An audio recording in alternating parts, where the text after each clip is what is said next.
first, I'm gonna show you how to make my chocolate whipped cream. So I'm gonna add half a cup of cold, heavy cream to my bowl, and then I'm going to sweeten it up with a tablespoon of powdered sugar, tablespoon of a nice dark cocoa powder. We're gonna whisk this up until you get those really nice soft peaks. See this texture? That is a perfect and lovely whipped cream. So now it's time to make my whiskey whipped cream. This is gonna be a treat for the adults. Half a cup of cold, heavy cream. And I often get the question, is heavy cream and whipping cream the same thing?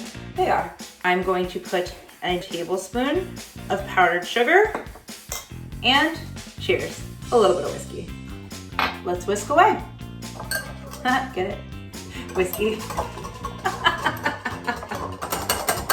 All right, so fluffy.